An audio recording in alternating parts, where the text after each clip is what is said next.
할렐루야. 우리 옆 사람하고 인사하겠습니다. 잘 오셨습니다.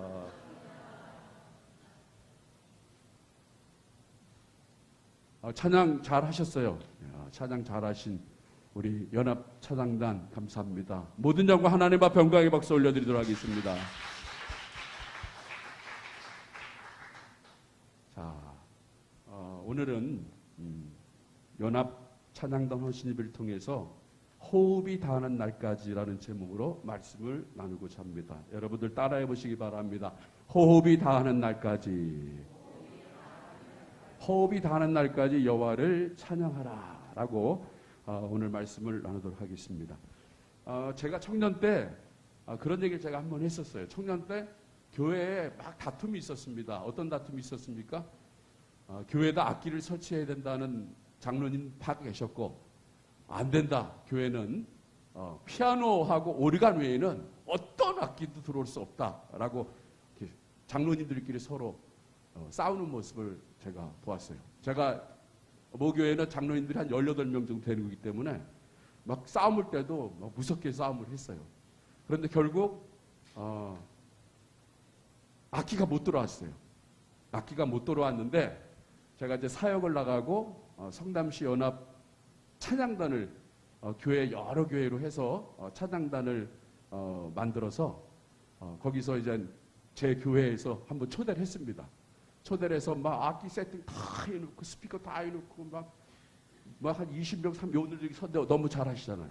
20, 30명이 딱 서 있어서 찬양을 하는데 그때 장로님들이 충격을 받아가지고 장로님들끼리 헌금을 해서 그 교회에다가 본인 능곡교회죠. 그 교회에다가 악기를 다 사서 세팅을 하고, 그리고 세션들도 다 모집을 해서 이제 찬양을 했는데 지금은 찬양을 너무 훌륭하게 잘하고 있습니다. 그만큼 옛날에는 그랬어요. 이 악기를 들어올까 안 들어올까. 그래서 어느 교단은 이 악기 때문에 교단도 갈라졌어요. 그래서 무악기파, 유악기파, 이래서 무악기파, 유악기파로 나눴는데 결국은 그 무악기파도 지금 다 악기를 들어와서 다 찬양을 하고 있어요. 그게 만큼 시대가 그렇게 많이 흘러가 있습니다. 그 시대에 따라가지 못하면 교회는 도태될 수밖에 없어요. 그래서 그렇게 주장하는 사람들, 절대로 교회에는 악기들을 할 수 없다고 주장하는 사람들은요, 성경을 전혀 읽지 않은 사람들이에요. 오늘 읽은 시편 150편 3절과 5절 말씀을 보면 거기에 악기들이 소개되어 있습니다. 그런데 그 악기들을 우리가 보면 우리가 이 악기가 있어. 그런데 이 악기가 어떻게 생겼고 어떤 모양을 가졌는지를 우리가 몰라요. 그래서 한번 제가 영상을 준비를 해봤는데 먼저 양강나팔이라는 것이 있습니다. 양강나팔, 이게 바로 양강나팔이에요.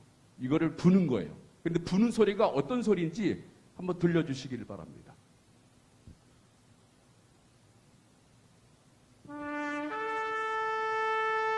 좋죠? 소리가? 여러분, 우리가 여리고성 문을 닫을 때 나팔이 불어요. 또 주님이 오실 때 나팔 소리가 통해서 오잖아요.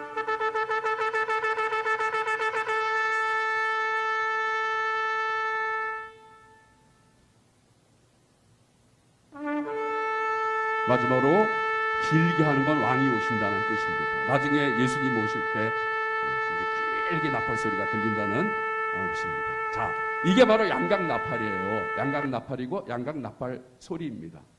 자, 그러면 그 다음에 오늘 말씀 속에서 뭐라고 얘기합니까? 나팔 소리 다음으로 비파라고 얘기 나옵니다. 비파. 자, 비파가 이렇게 생겼어요. 비파가 이렇게 생겼고 그 비파 소리가 어떻게 들리는지 한번 들어보겠습니다. 소리가 어떤지 들어보겠습니다.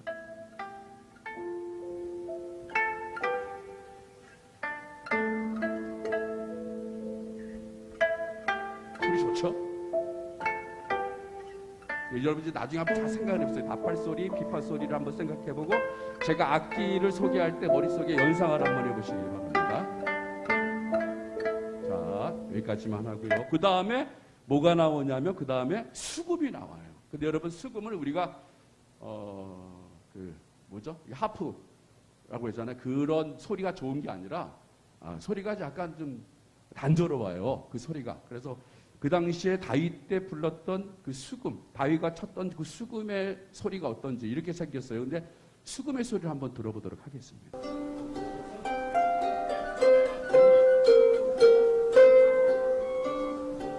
이게 이제 수금의 소리예요.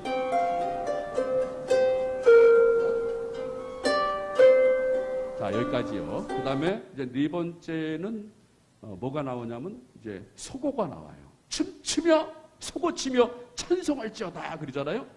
근데 소고를 치며 춤을 춰요. 근데 소고가 이렇게 생겼어요. 여러분들 우리 이렇게 초등학교 때 많이 두들겨 보셨죠? 그 당시에 이스라엘 사람들 저 소고로 이제 치면서 춤을 춥니다. 그 춤추는 모습을 한번 보도록 하겠습니다. 그 당시에 이스라엘 사람들도 저렇게 춤을 추며 찬양을 했다는 거예요. 자, 그 다음에 이제는 뭐가 나오냐면 퉁소가 나옵니다. 퉁소가 어떻게 생겼냐면 퉁소가 이렇게 생겼어요. 마치 피리, 대금처럼 생겼습니다. 자, 이 퉁소를 부르는 소리가 어떤 소리인지 한번 우리 들어보겠습니다.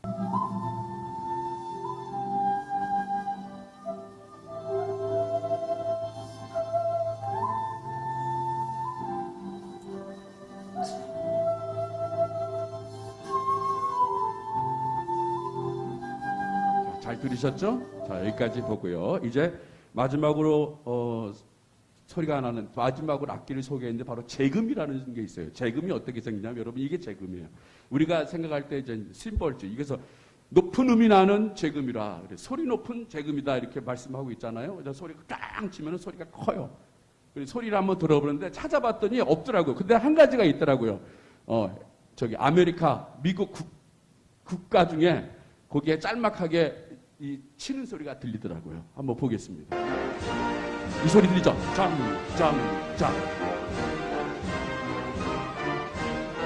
자, 여기까지 하겠습니다. 그래서 큰 소리 나는 제급으로 찬양하며 높은 소리 나는 제급으로 찬양한다라고 나와 있어요. 그런데 우리가 이 다윗 때의 그 찬양단이 어마무시했어요. 몇 명이냐면 찬양단이 4,000명이었습니다. 그래서 역대상 23장 5절에 보면은 거기에 노래하고 악기 다루는 자들이 4,000명이라고 했는데 제가 그 상상도를 한번 그림을 봤거든요. 그림을 한번 보여주시길 바랍니다. 지금 저렇게 지금 저기 얼마 안 되잖아요. 그럼 이거를 연상을 한 거예요. 지금 상상을 한 거예요. 그러면 저기도 지금 수십 명인데 그런데 하나님을 찬송하는 그때는 막 수천 명, 4,000명이 찬송을 하는 거예요. 악기, 양강, 나팔, 비파, 재금, 수금, 통소, 소고를 치며 하나님을 찬송하는 거란 말이에요. 그러니까 여러분 찬송이라는 거는요 악기가 정해져 있고 안 정해져 있는 것이 아니라 악기는 가능한 한 많이 할수록 좋은 거예요. 자기가 가지고 있는 은사가 있어. 뭐 바이올린이 있습니다. 뭐 첼로가 있습니다. 뭐 색소폰이 있습니다. 그런 것들을요 다 나와서 찬송하는 거예요. 같이 찬송하면서 호흡할 때 건강한 교회가 되는 거예요. 그리고 그 당시에도 아마 그랬을 거예요. 재금 소리가 큰 소리가 나고 재금 소리가 높은 소리 나니까 아마 싫어하는 사람들 귀에 거슬린다고 하는 사람도 있었을 거예요. 그건 내가 거슬린 거지 자기 자신이 거슬린 거지 하나님은 아니라는 거예요. 하나님은 기뻐 받으시는 거예요. 그래서 이렇게 악기를 동원해서 찬양한다는 거예요. 어떠한 악기라도 하나님을 찬양하는 도용으로 사용될 수 있다는 것입니다. 그럼 목소리도 마찬가지입니다. 우리의 목소리도. 어떤 분은 타고나게 목소리가 예쁜 분이 계셔요. 우리 김희경 원사님하고 찬송하는데 예쁜 목소리로 찬송을 했어요. 그런데 참 하나님은 불공평하게 하나님 왜 저는 목소리가 조금 안 좋아요. 그래서 제가 찬양단을 권유합니다. 찬양단을 좀 해주십시오 라고 권유를 하면 아유 목사님 저 목소리가 안 좋아서 안 돼요. 제 목소리 때문에 찬양을 크게 못해요. 왜요? 제 옆 사람이 들을까봐. 옆 사람이 들을까봐 제가 찬양을 못해요. 여러분 하나님은요 그거 안 따지세요. 하나님은 그걸 안 따지셔. 하나님 따지는 거 뭔지 아세요? 마음속에 진심인 거예요. 마음속에서 우러나오는 진심, 마음속에서 우러난 정성된 마음을 가지고 찬양하면 하나님이 그걸 기뻐 받으시는 거지. 여러분 우리는요 55, 100%예요. 찬양을 해도요 50% 100%예요. 그리고 은혜 있는 사람은요 찬양단이 찬양을 하는데 음이 이렇게 약간 틀릴 때가 있고 그러더라도 그걸 다 은혜로 받아들여. 그럴 수 있지. 어떨 때는요 찬양단이 찬양 대원이 4명이면 4명의 목소리가 다 틀려. 높낮이가 다 틀려. 플랫이 막 생겨요. 플랫도 플랫 반, 플랫 2분의 1, 플랫 뭐 다 틀려. 그래도 은혜 충만하면요 그게 다 아름다운 찬송 소리로 들린다는 거예요. 여러분들 우리가 찬송을 할 때에 내 목소리가 안 좋아서 내가 노래를 못 불러서 찬양을 하고 내가 찬양하는 걸 통해서 옆 사람의 방해가 될까 봐 찬양 안 하면요 그건 교만한 거예요. 찬양을 할 때 온 마음을 다가지고 찬양을 해야죠. 여러분 다윗이 보세요. 언약궤가 자기 성에 들어왔을 때 그는 얼마나 기뻤는지 춤추며 찬양했다고 그래요. 자기 바지가 벌룩해졌는데도 불구하고 그걸 모르고 그냥 찬양의 열광에 빠져 있는 거예요. 하나님이 그런 찬양을 기뻐 받으시는 거지. 찬양을 합시다 그래도 당신이나 하시고 앞에 있는 찬양단이나 하시고 나는 그냥 가만히 있겠습니다. 나는 모르는 찬양입니다. 왜 저런 찬양을 합니까? 이렇게 하다 보면 우리의 수준은 높을 수가 없어요. 어떤 찬양이든 찬양 준비하시는 분이 다 준비를 한 거기 때문에 이것을 아멘으로 받아들이고 그리고 우리가 찬송을 하면요 그 찬송이 얼마나 귀하고 아름다운지 여러분 믿습니까? 여러분 우리가 그런 마음을 가지고 해야 돼요. 찬양을 할 때 목청껏 찬양을 해야 돼요.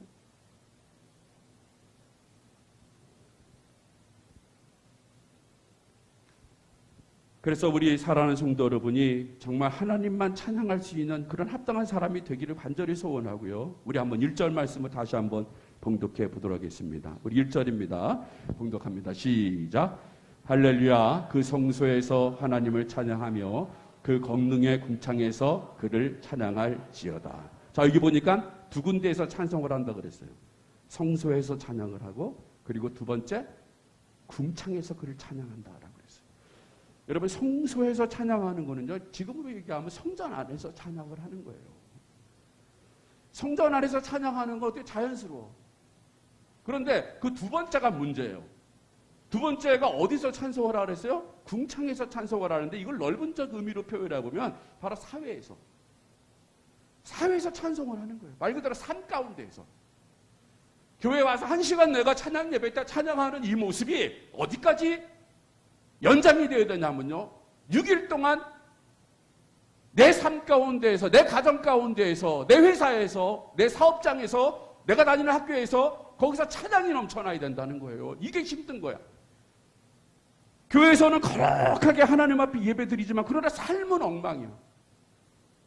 이게 문제인 거예요 여러분. 하나님은요 이 둘 다 원하신다니까. 교회에서 찬양하는 것도 하나님 원하시고 그 마음 가지고 어디서 사회에 가서 찬송하는 거예요. 그래서 저 사람이 예수 그리스도다라는 것을 예수 안 믿는 사람이 알아야 돼. 내 기업에 내가 다니는 회사의 사장이 알아야 되고 그리고 나의 상사가 알아야 되고 그러면서 그런 삶을 살아야 돼요. 그래서 기뻐하는 사람, 행복한 삶, 감사의 삶이 넘쳐나야 된다는 거예요.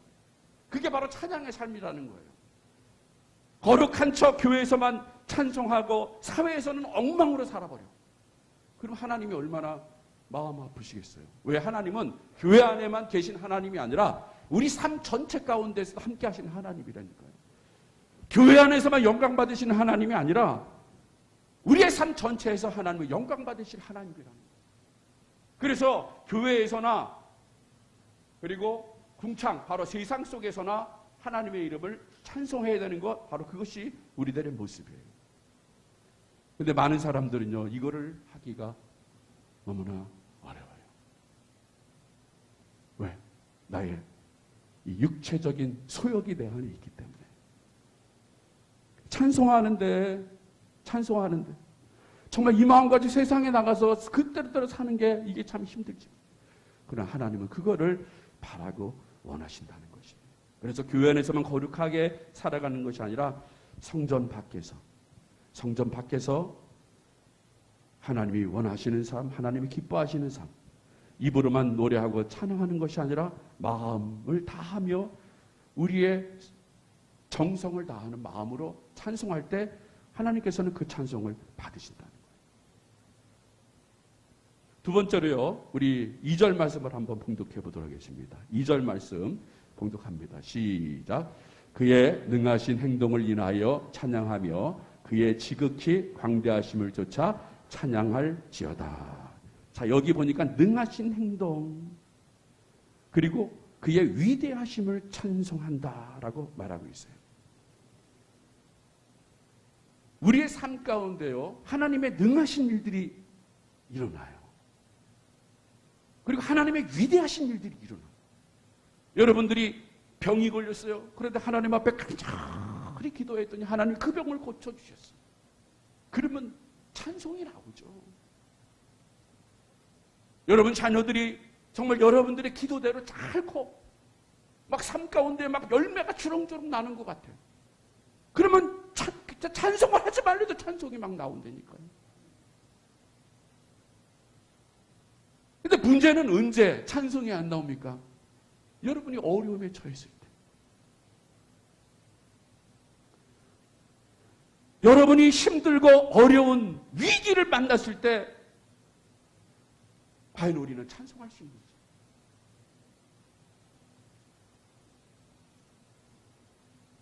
우리는 여기에 질문을 잘 던져야 된다. 하나님의 능하신 행동이 나의 이익과 정면으로 대치될 때 우리는 하나님을 찬양할 수 있는가 하라는 이 질문 우리는 새겨봐야 한다는 거예요.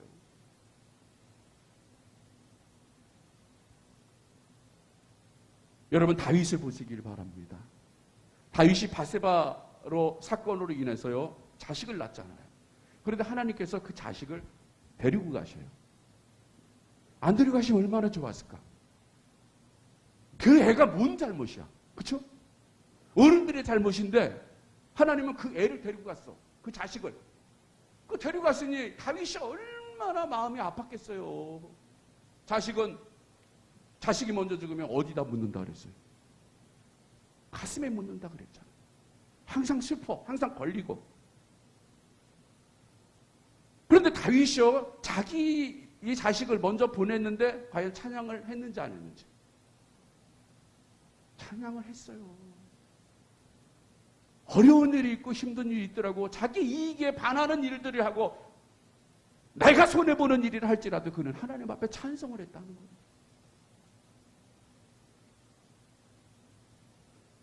여러분 사도 바울도 보시기를 바랍니다. 사도 바울이 복음을 전합니다.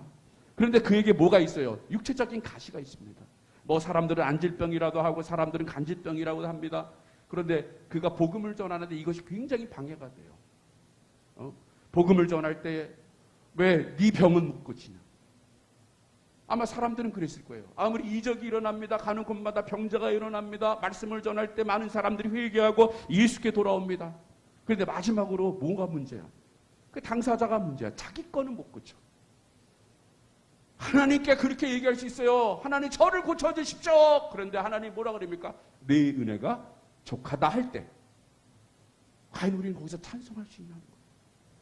여러분들이 하나님 앞에 여러 가지의 기도 제목들이 있어요. 여러 가지 문제들이 있습니다. 가정의 문제, 물질의 문제, 자녀들의 문제가 있습니다. 그런데 이게 내 뜻대로 안 돼.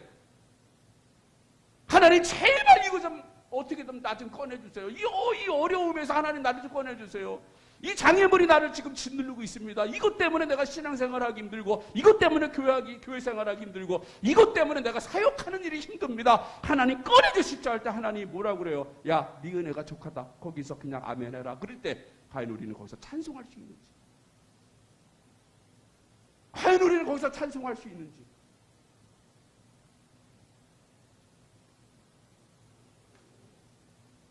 그런데 다윗과 사도 바울은요, 그런 상황에서도 하나님을 찬양하고 오히려 그 은혜에 감사했다는 거예요.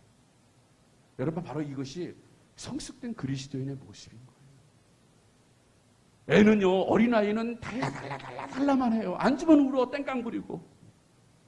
그런데 그 땡깡 부리는 애가 30살이 되고 40살이 되는데도 엄마 아버지한테 달라달라 그리고 앉으면 땡깡 부리고 누워 자빠지고 있으면은 그 부모의 마음이 얼마나 아프겠어요.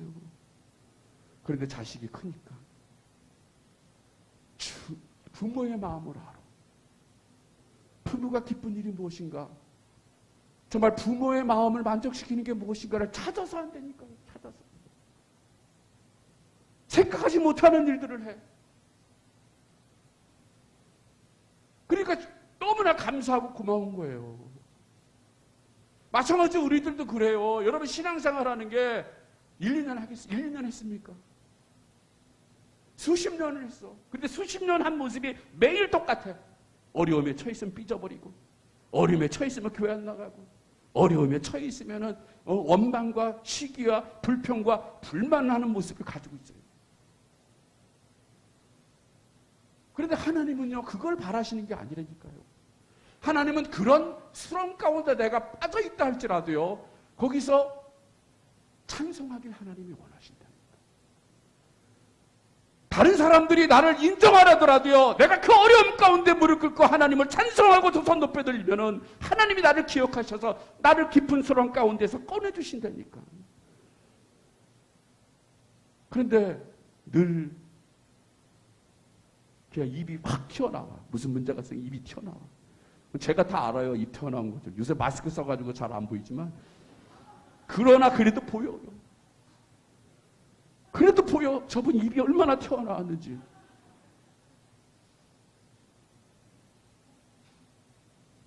여러분, 입 튀어나오는 게 아니라 두 손 들고 위대하신 하나님. 아까 우리 찬양대가 특별 찬양했잖아요. 비준비하신다고 그랬잖아요.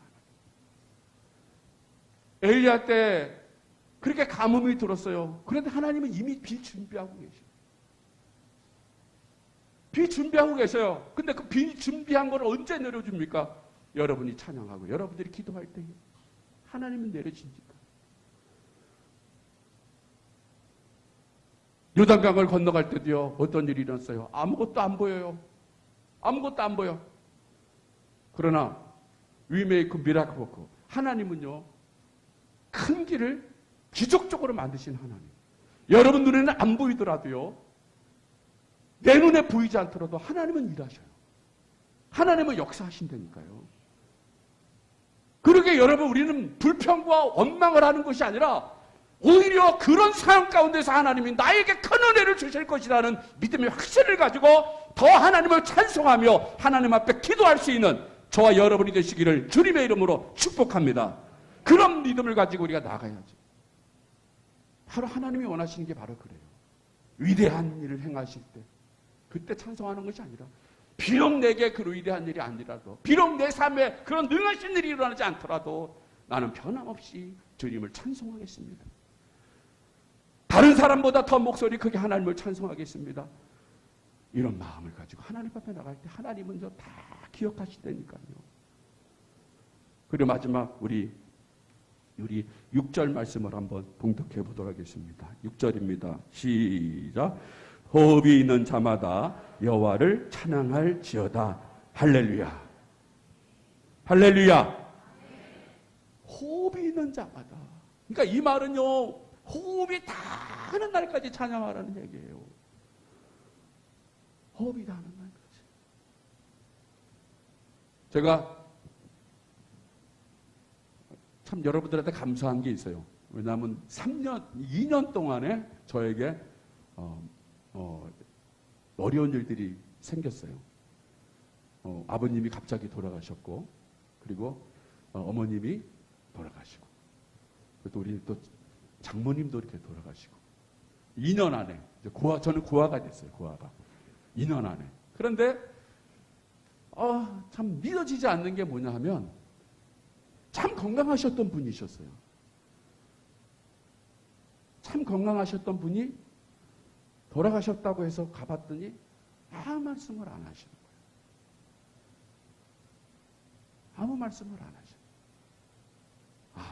그러면 저는 그래서 생각해요. 육체적인 몸은 끝났지만 그러나 주신 영은 하나님께 들어가서 이 땅에서 했던 찬송을 저 하늘에서도 연속적으로 할 것이다라는 믿음의 확신이 생기는 거예요. 그러니까 찬양은요, 우리의 삶이 다하고 그리고 구원받아 천국에 가서 그곳에서도 영원히 할 수 있는 게 찬송이라는 거예요.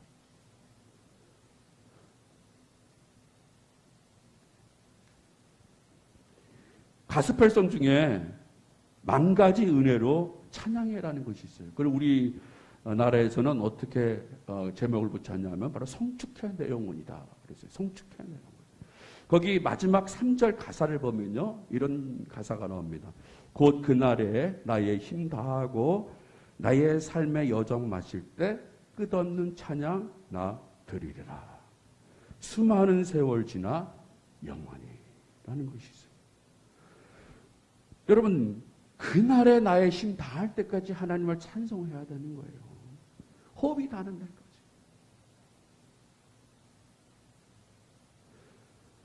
시편 1편은요. 시편의 시작은 복 있는 사람은 누구일까라고 말씀을 하세요. 복 있는 사람은 누구일까? 그런데 시편 150편 이 마지막 결론은 뭡니까? 뭔지 아세요? 인생의 많은 희로애락을 거친 후에 인생의 모든 일을 겪고 난 사람이 고백하는 이 고백. 바로 호흡이 있는 자마다 여호와를 찬양하라. 이게 가장 큰 복이다라고 말씀하시는 거란 말이에요. 부디 우리 인생의 끝은 어떤 희로애락을 겪었다 할지라도요. 찬양하는 인생으로 바치셔야 합니다. 부디 우리 삶의 끝은 하나님을 찬양하는 입술이 되시기를 바랍니다. 원망과 불평과 시기하는 말들을 그치시고 하나님을 찬양하는 삶으로 달려가시는 여러분이 되시기를 바랍니다. 그래서 이 달려감은 천국에 가셔도 하나님을 찬양하는 곳으로 승화될 것입니다. 시편의 결론입니다.